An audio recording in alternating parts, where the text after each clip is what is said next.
let me be your servant.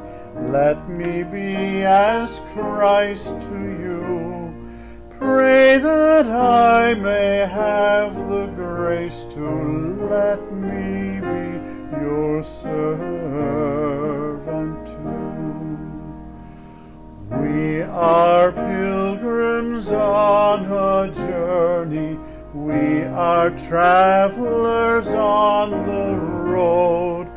We are here to help each other walk the mile and bear the load. Welcome to your cathedral. I'm Father Greg Sakowicz. Special thanks again to Mark Teresi and David Jonas, again providing wonderful music week in and week out.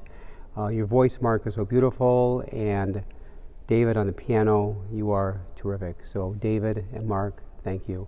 Once again, thank you to Father Producer Marek Zwolka, who won't even look at me now. He's just trying to be very shy and just wanting thanks. But Mark, you do a great job. You're a great friend and tremendous priest of the Archdiocese here, Polish ministry. So thank you very much, Mark. There was an 80-year-old couple.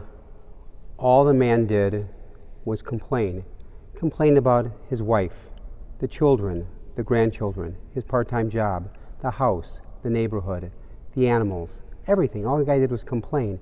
So when he's riding the donkey, and he starts complaining about the donkey. Oh, donkey, you're lazy, you're dumb, you don't move so fast, you're slow. The donkey got so aggravated, he flipped the old man off his back in the river, and the guy drowned. And now the widow is at the wake. And the priest notices from the corner of the room, every time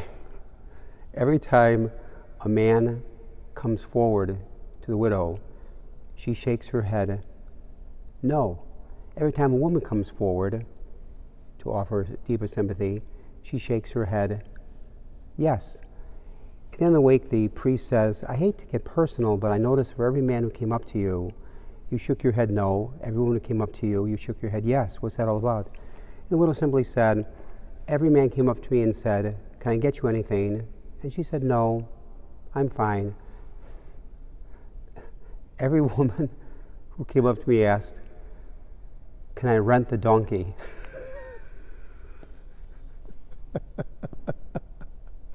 Mark is shaking his head, laughing behind the camera. Now, Mark, that is pretty good, if you say so yourself. I say so myself. Someone once wrote the following. First, I was dying to finish high school and start college. Then I was dying to finish college and start working. Then I was dying to marry and have children. Then I was dying for my children to grow old enough to go to school so I could get back to work. I was then dying to retire. And now I am dying. And suddenly I realized I forgot to live. Andrew Carnegie, one of the richest men in the world of his day, was once asked, you could have stopped at any time, couldn't you? Because you always had much more than you ever needed.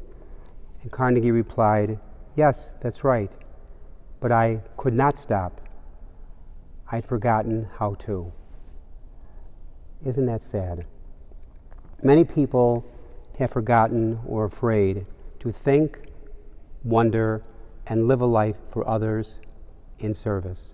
In life, there are two educations, one that teaches us how to make a living and one that teaches us how to live.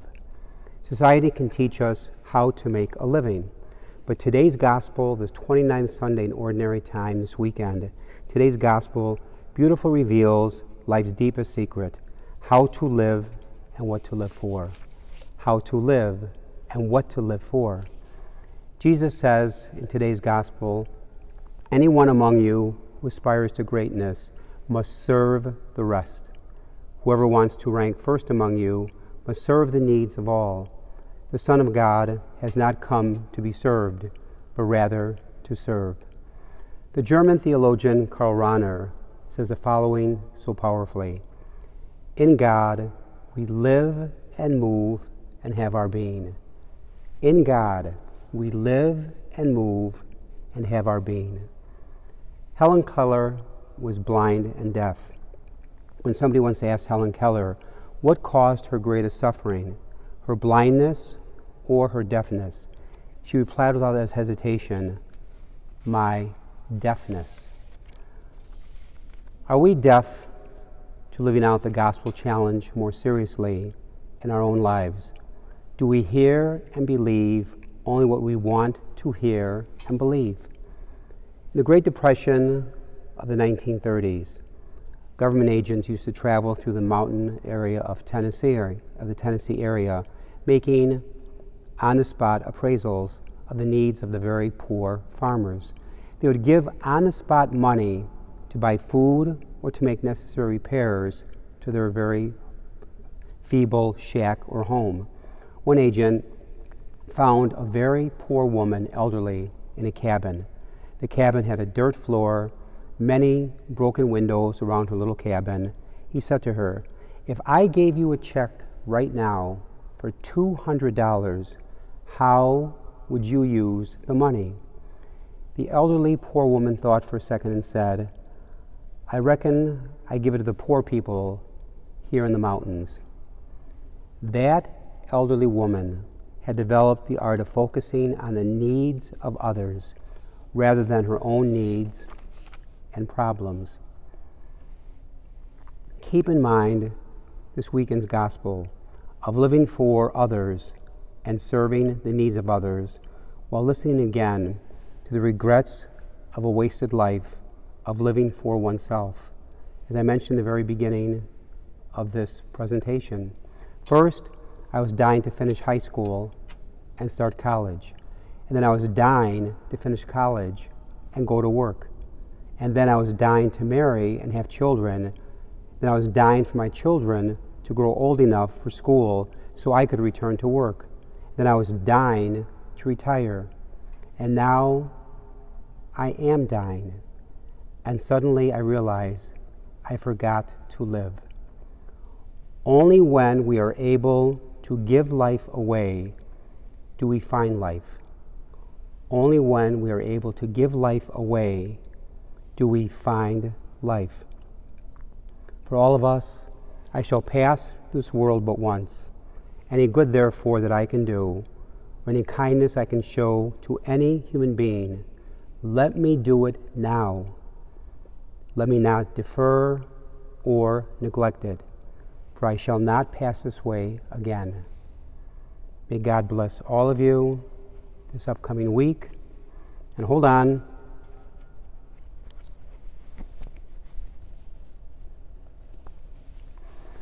May the Bears beat, crush, wallop the Green Bay Packers this weekend. God bless all of you. Amen. I will hold the Christ light for you in the night time of your fear. I will hold my hand out to you, speak the peace you long to hear. When we sing to God in heaven, we shall find such harmony, born of all we've known together, of Christ's love